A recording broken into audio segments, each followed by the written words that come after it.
गोपालपुर गांव में एक तालाब था, बहुत पुराना, चौड़ा और गहरा।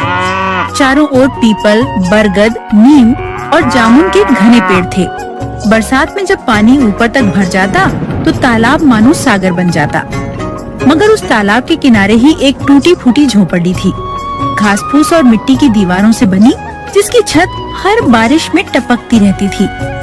उस झोपड़ी में रहता था रुपेश, जिसकी उम्र कोई 40 साल के आसपास रही होगी। उसके बाल समय से पहले ही सफेद होने लगे थे, चेहरे पर गहरी झुर्रियां उभर आई थीं, मगर उसकी आंखों में अब भी सपनों की वही पुरानी चमक बाकी थी। लगातार बारिश के कारण उसके पास कोई काम नहीं था। उसकी पत्नी रूपाली अक्सर बीमार रहती थी। बेटा टीटू, जिसकी उम्र केवल 8 साल थी। टीटू की आंखों में भी अपने पिता जैसे ही सपने थे कि एक दिन उनका भी अच्छा घर होगा, माँ कभी बीमार नहीं पड़ेगी और पिता के चेहरे पर हमेशा मुस्कान रहेगी। रात का समय था, बारिश लगातार गिर रही थी। ठंडी हवा झोंकों की तरह झोपड़ी में घुस रही थी। रूपाली खांस रही थी। रुपेश ने मन ही मन कहा, हे ईश्वर, अगर इस तालाब किनारे मुझे भी कभी एक पक्का घर दे देते तो मैं भी मेरे परिवार के साथ चैन से सो पाता। इस फूस की झोपड़ी में हर साल बरसात में यही हाल होता है। कब कोई दिन ऐसा आएगा जब मेरी रूपाली सुख से सोएगी। उसने दीवार पर टंगे अपने कपड़े के थैले को देखा, जिसमें बस कुछ सिक्के थे, महीने भर की कमाई का बचा खुचा हिस्सा। न कोई जमीन, न कोई खेत, सब कुछ बरसों पहले बीमारी में बिक चुका था।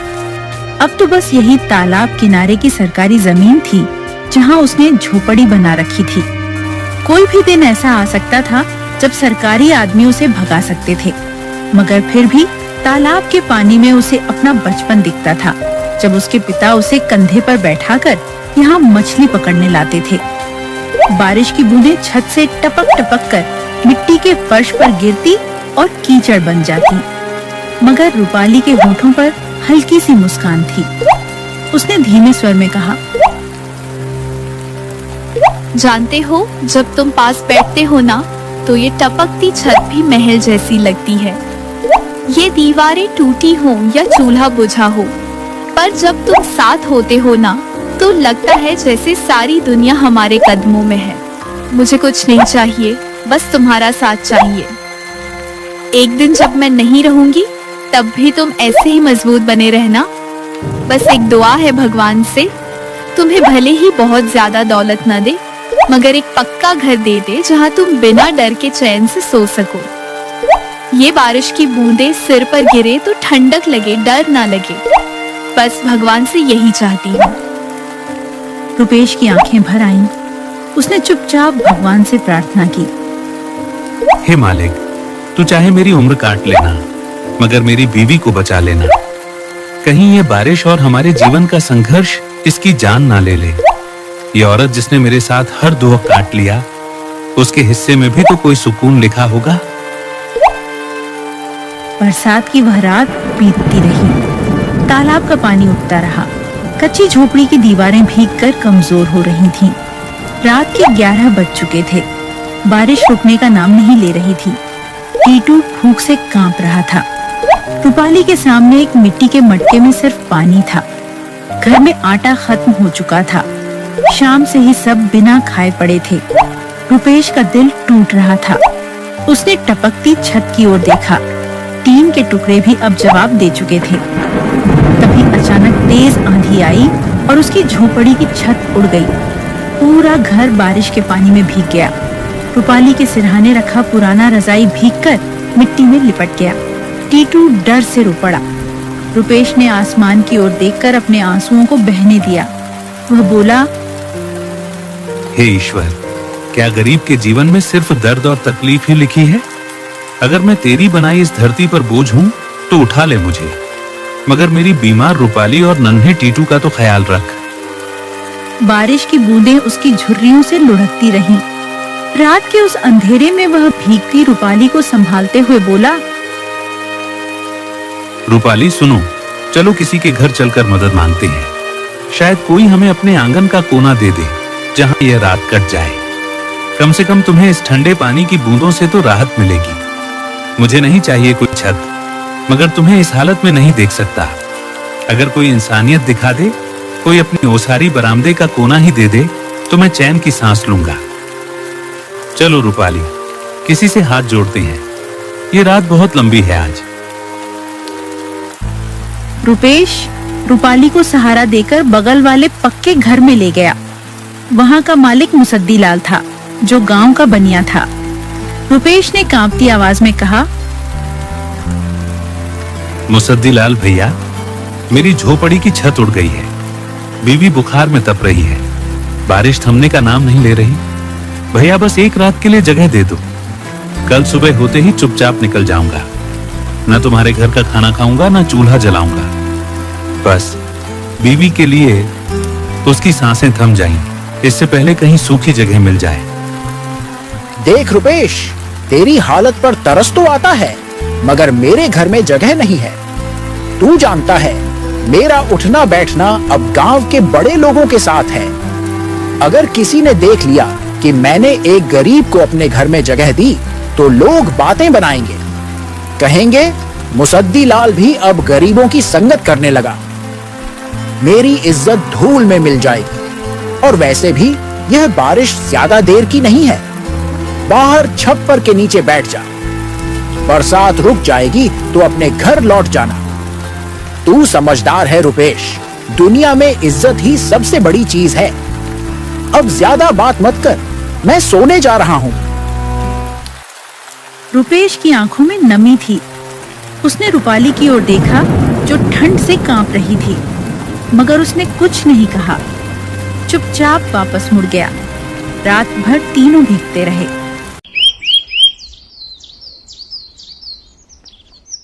सुबह जैसे ही हल्की धूप निकली, रुपेश झोपड़ी के बिखरे टुकड़े समेटने लगा। उसे कोई मजदूर नहीं मिला।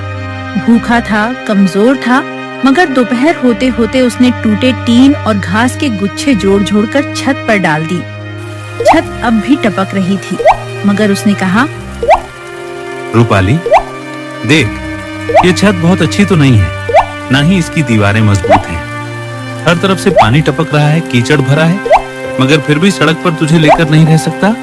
यह टूटी फूटी झोपड़ी ही सही, मगर है तो अपना घर। यहाँ कम से कम कोई हमें यूं धक्के मारकर भगाएगा तो नहीं। मुझे पता है तुझे ठंड लग रही है, तेरा बदन तप रहा है, पर क्या करूं रूपाली, जब किस्मत ही रूठ जाए तो इंसान की हिम्मत भी जवाब देने लगती है। लेकिन देख, ये झोपड़ी भले टूटी है, पर इसके अंदर तेरा ये अपना आदमी है। तुझे टूटने नहीं दूंगा। जब तक इस शरीर में सांस है, तुझे यूं खुले आसमान के नीचे नहीं सोने दूंगा। ये झोपड़ी टूटी है, पर मेरा भरोसा अभी टूटा नहीं है। रूपाली ने नम आंखों से उसकी ओर देखा और कहा, जानते हो, दुनिया कहती है कि महल में रहना सबसे बड़ा सुख है। सुनहरी दीवारें, ऊंची छतें, मुलायम बिस्तर। मगर मेरे लिए अगर उन महलों में तुम नहीं होगे ना, तो वो महल भी मुझे सूना लगेगा। और ये टूटी फूटी झोपड़ी, जहाँ हर तरफ से पानी टपक रहा है, मिट्टी की सौंधी खुशबू भी अब कीचड़ सी लगने लगी है। फिर भी जब तुम मेरे पास बैठते हो ना, तो ये झोपड़ी भी स्वर्ग जैसी लगती है। सच कहूँ, मेरे लिए दुनिया की सबसे बड़ी दौलत तुम हो। अगर तुम हो तो सब कुछ है, और अगर तुम ना हो तो उस महल का क्या जिसमें मैं अकेली रहूं। इसीलिए जब तक सांस है, बस यही दुआ है, ईश्वर मुझे चाहे जहां भी रखे, मगर तुम्हारे साथ रखे। क्योंकि तुम हो तो सब है, वरना ये जिंदगी भी अधूरी है। सुबह का समय था। झोपड़ी के बाहर कीचड़ ही कीचड़ था। रुपेश टूटी छत से टपकते पानी को देख रहा था। रूपाली खांसते खांसते कमजोर हो गई थी। तभी अचानक बाहर से आवाज आई, रुपेश, ओ रुपेश, बाहर निकल। कहाँ छिप के बैठा है?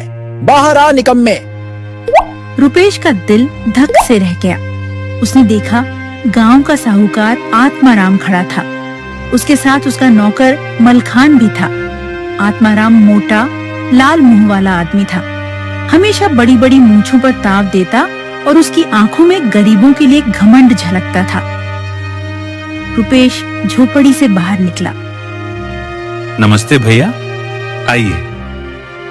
आत्माराम ने उसकी झोपड़ी को ऊपर से नीचे तक देखा और नाक सिकोड़ते हुए कहा, रुपेश, सच कहूं तो मुझसे अब तेरे घर की यह गरीबी की गंध भी सहन नहीं होती। कहां से आती है यह सड़ी मिट्टी की बदबू? तुम लोग कैसे जी लेते हो ऐसी जगहों पर? खैर, मैं यहाँ तेरी हालत देखने नहीं आया। सुन, मैं पैसे लेने आया हूँ। याद है ना, 2 महीने हो गए तेरी बीवी के इलाज के लिए जो पैसे दिए थे। कहाँ था?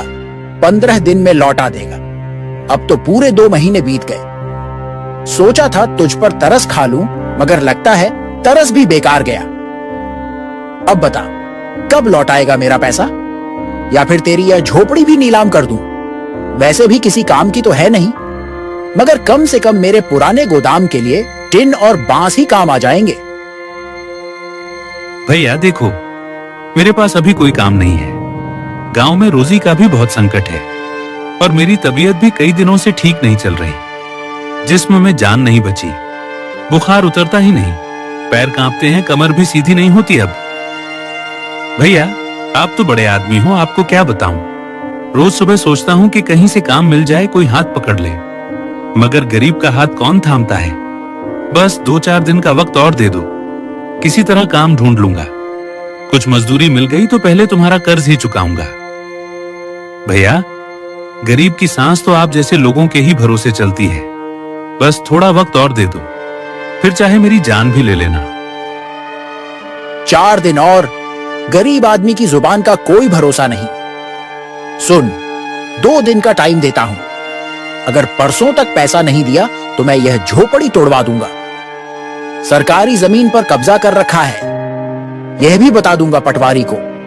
फिर देखना कैसे सड़क पर सोता है तू अपनी बीमार बीवी और बच्चे के साथ। भैया, ईश्वर के लिए ऐसा मत करना। ईश्वर का वास्ता है, मुझसे मेरा घर मत छीनो। यह टूटी फूटी झोपड़ी ही सही, मगर यही तो है जो मेरी बीमार बीवी और बच्चे का सहारा है। अगर यह भी चला गया तो मैं उन्हें लेकर कहां जाऊंगा? कौन मुझे अपने आंगन में बैठने देगा? मैं जानता हूं मैंने देर कर दी कर्ज चुकाने में, मगर क्या करूं? किस्मत ने कहीं का नहीं छोड़ा। ना काम है, ना मजदूरी, ना ही खेत। बस ईश्वर के लिए 2 दिन का वक्त और दे दो। मैं परसों तक कुछ ना कुछ इंतजाम कर लूंगा। चाहे अपनी झोपड़ी का टिन बेच दूं या बीवी के गहनों के नाम पर बचे पुराने चांदी के कड़े, मगर तुम्हारा पैसा लौटा दूंगा। भैया, गरीब की आह लगती है, मत छीनो मुझसे। ये एकमात्र छत भगवान का वास्ता है। ठीक है, चल मलखान, आज नहीं तो परसों सही। ऐसे गरीबों को वक्त पर लात ना मारो, न तो यह जिंदगी भर अपनी औकात भूल जाते हैं। इनकी यही आदत है, रोटी के एक टुकड़े के लिए तरसते रहेंगे, मगर मेहनत की जगह रोना रोते रहेंगे। गरीबों को कभी दया नहीं दिखानी चाहिए। लात मारो तभी काम करते हैं। चल, देखेंगे परसों क्या इंतजाम करता है, वरना इस झोपड़ी को उखाड़ कर फेंक देंगे और जमीन पर गोदाम खड़ा कर देंगे। साहूकार वहां से चला गया। रुपेश वहीं गीली मिट्टी में बैठ गया। उसकी आंखों से आंसू बहने लगे। टीटू दौड़कर उसके पास आया और बोला, पिताजी, आप चिंता मत करो, मैं कोई काम कर लूंगा। मुझे स्कूल जाने की जरूरत नहीं। मैं खेतों में काम कर लूंगा या फिर साहूकार के गोदाम में बोरी ढो दूंगा। हम दोनों मिलकर पैसा चुका देंगे। मैं रोज सुबह से शाम तक काम करूंगा। बस आप दुखी मत होइए बाबा, मैं बड़ा हो गया हूं ना, अब मैं भी आपका सहारा बनूंगा। भले ही मेरे हाथ छोटे हैं, मगर मेहनत करने के लिए बड़े हैं। मैं सब कर लूंगा। सिर्फ आप रोइए मत बाबा, मुझे बहुत दर्द होता है जब आपको ऐसे देखता हूँ। रुपेश की आंखों से आंसू टपकते हुए मिट्टी में मिल गए। बेटा, किस्मत भी हमें देख के हंसती होगी। भगवान ने गरीबी दी, बीमारी दी, अब बेघर भी कर देगा, मगर मैं हारूंगा नहीं। तेरी माँ का इलाज कराऊंगा, तुझे एक अच्छा जीवन दूंगा, चाहे अपनी जान ही क्यों ना देनी पड़े। रूपाली झोपड़ी के भीतर से सुन रही थी। उसकी भीगी आंखों से एक ही दुआ निकली। आकाश ढल रहा था। पूरा गांव सुनहरी रोशनी में नहाया हुआ था, मगर रुपेश की झोपड़ी में सिर्फ अंधेरा था। रूपाली खांसते खांसते सो गई थी। टीटू भी बिना खाना खाए उसकी गोद में सिर रखकर लेट गया था। रुपेश बाहर मिट्टी पर बैठा था, सिर झुका हुआ था, पीठ झुकी हुई थी और हौसला टूट चुका था। हे ईश्वर, अब मुझसे नहीं होगा। साहूकार परसों घर तोड़ देगा। घर क्या टूटे टिन के टुकड़े और घास फूस की दीवारें भी छीन जाएंगी। रूपाली को लेकर कहां जाऊंगा? उसकी खांसी हर रोज बढ़ती जा रही है। अगर छत भी ना रही तो वो खुले आसमान के नीचे दम तोड़ देगी। टीटू को कैसे पालूंगा? वो तो अभी बच्चा है, उसने तो जिंदगी देखी ही नहीं। उसका क्या होगा? ईश्वर, अब मुझ में कोई ताकत नहीं बची, ना तन में ना मन में। हर रास्ता बंद कर दिया तूने, अब और नहीं सह सकता। हे ईश्वर, अगर तू सुनता है ना तो बस अब मौत दे दे, मुझे मौत दे दे, इससे पहले कि तेरी दी हुई ये जिंदगी मेरे सामने मेरी बीवी और बच्चे की लाशें रख दे। बस मौत दे दे। वह धीरे धीरे बुदबुदाया, तभी दरवाजे पर दस्तक हुई। रुपेश ने चौंक कर सिर उठाया। रात का अंधेरा उतर चुका था। टूटी झोपड़ी के बाहर कोई खड़ा था। उसने बाहर जाकर देखा, अंधेरे में भी चेहरा पहचान गया।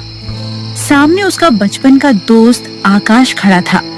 वही आकाश जो बचपन में उसके साथ तालाब में नहाता था, आम के पेड़ पर चढ़ता था और जिसे उसने कभी अपने घर की रोटी खिलाई थी। आंखों में वही अपनापन था, वही गर्मजोशी। रुपेश कांपती आवाज में बोला, आकाश, तू यहाँ इतने साल बाद? आकाश ने उसकी झोपड़ी में कदम रखा। उसकी आंखों में भी नमी थी। रुपेश, मैं शहर चला गया था, मुझे कुछ पता ही नहीं चला। आज जब बाजार में आया तो किसी से सुना कि रुपेश का घर उजड़ गया, तेरी झोपड़ी की छत उड़ गई, पत्नी बीमार पड़ी है, साहूकार रोज धमका रहा है कर्ज के लिए, और लोग कह रहे थे कि रुपेश हार मान चुका है। मैं सुनकर हक्का बक्का रह गया। रुपेश, तेरा नाम लिया उन्होंने तो मेरे पैरों तले जमीन खिसक गई। तू हार मान गया। रुपेश, तू हार मान सकता है? तू जिसने कभी मेरे लिए अपनी पत्नी के गहने तक गिरवी रख दिए थे, तू जिसने खुद भूखा रहकर मुझे खिलाया था, तू जिसने मेरे दर्द को अपना दर्द समझा था, क्या आज तू इतना टूट गया कि तेरी आंखों से लड़ने की आग ही बुझ गई? रुपेश, मुझे वो रुपेश चाहिए जो पूरी दुनिया से लड़ सकता था, जिसके सिर पर चाहे मिट्टी की छत हो या आसमान, मगर सीना हमेशा चौड़ा रहता था। बताओ रुपेश, क्या तू वही है? रुपेश की आंखों में वह दिन घूम गया। कुछ साल पहले आकाश के पिता पर शहर में केस हो गया था। जमानत के लिए पैसे नहीं थे। आकाश रोते हुए रुपेश के पास आया था। रुपेश ने बिना एक पल सोचे रूपाली के सोने के झुमके गिरवी रख दिए थे। आज वही आकाश खड़ा था। आकाश ने अपने झोले से एक थैली निकाली। रुपेश, इसमें 10,000 रुपए हैं। साहूकार का कर्जा चुकाना, रूपाली का इलाज कराना, ये तेरा हक है, ये तेरा उधार है जो तूने बरसों पहले मुझे दिया था। रुपेश, तूने मुझे अपने भाई से बढ़कर चाहा। आज मैं शहर में बड़ा कॉन्ट्रैक्टर हूँ, 100 लोग मेरी मजदूरी खाते हैं, मगर ये सब तेरे कारण है। अगर तूने वो झुमके गिरवी ना रखे होते तो मेरे पिता जेल चले जाते। मैंने तो बस इंसानियत समझकर किया था। उस दिन तू बहुत मुश्किल में था।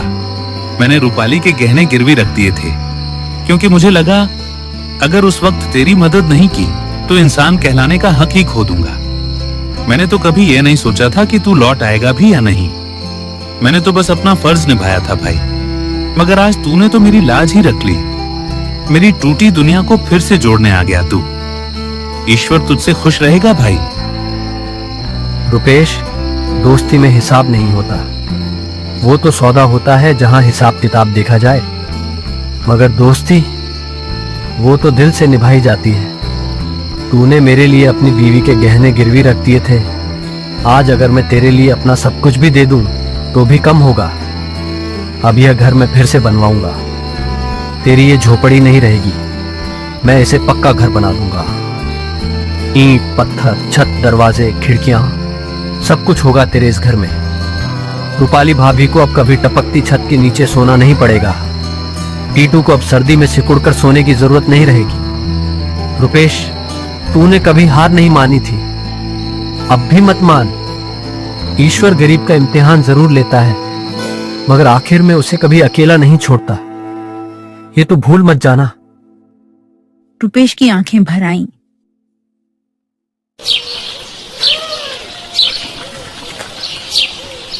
आकाश के दिए पैसों से रुपेश ने सबसे पहले साहूकार का कर्ज चुका दिया। साहूकार पैसों को उलट पुलट कर देखता रहा। रुपेश के कांपते हाथों से रुपये लेते हुए उसकी बेरुखी भरी आवाज थी, अब तेरा कर्जा खत्म। लेकिन सुन, एक बात हमेशा याद रखना, गरीब आदमी चाहे जितना भी जोर लगा ले, चाहे दिन रात खून पसीना एक कर ले, मगर अमीर कभी नहीं बन सकता, क्योंकि इसकी किस्मत में ही लिखा होता है। जितना भी कमा ले, आखिर में दौलत अमीर के ही पास आएगी। तू भी यही सोचता होगा ना कि कर्जा चुकाकर चैन की नींद सोएगा, पर याद रख, तेरी किस्मत में चैन लिखा ही नहीं। गरीब आदमी तो बस एक कर्जा चुकाता है तो दूसरा सिर पर चढ़ जाता है। और वैसे भी तेरी औकात तो यहीं तक है रामनाथ। मुझे पैसे दे दिए, बहुत किया, अब जा और कहीं से भी रोटी का इंतजाम कर, क्योंकि यह दुनिया सिर्फ अमीरों की है। गरीब तो बस धूल है, धूल जिसे लोग जूते से झाड़कर आगे बढ़ जाते हैं। रुपेश ने कुछ नहीं कहा, बस मन ही मन ईश्वर का धन्यवाद किया। उसके माथे पर से जैसे कोई भारी बोझ उतर गया था। आकाश ने जाते जाते कहा था, रुपेश, जब तक नया घर बनता है मैं तुझे अपने ठेके के काम पर लगा दूंगा। पास के गांव में मेरी सड़क बन रही है, वहां मजदूरों की जरूरत है। सच भाई?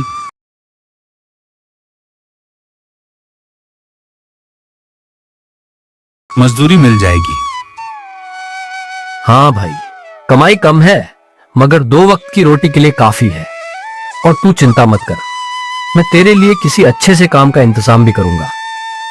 लेकिन अभी के लिए तू वहां मजदूरी कर सकता है। रुपेश की आंखों में उम्मीद की किरण चमकी। अगले दिन से रुपेश रोज भोर में उठकर पास के गांव जाता।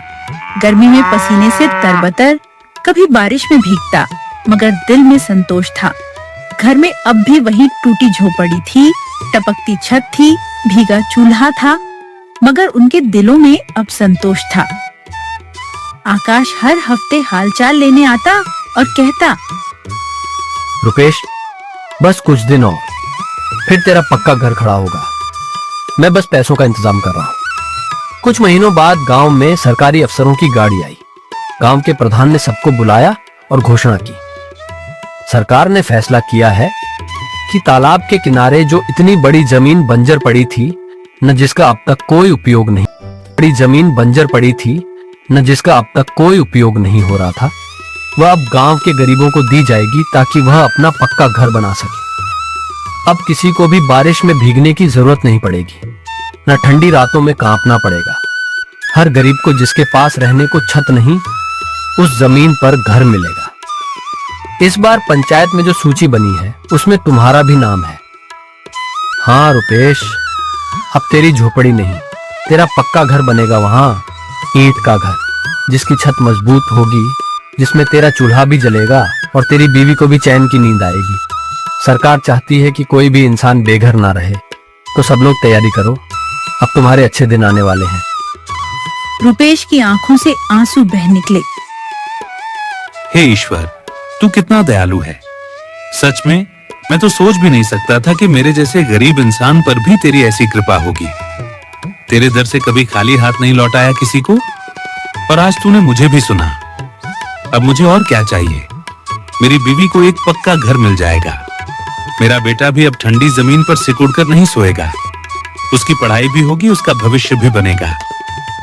हे मालिक, तेरी इस नेमत के आगे तो सारी दुनिया की दौलत भी छोटी लगती है। बस यूं ही अपनी दया दृष्टि बनाए रखना। मुझे और कुछ नहीं चाहिए, बस इतना कि जब तक जीऊं तेरा नाम लेता रहूं और अच्छे कर्म करता रहूं।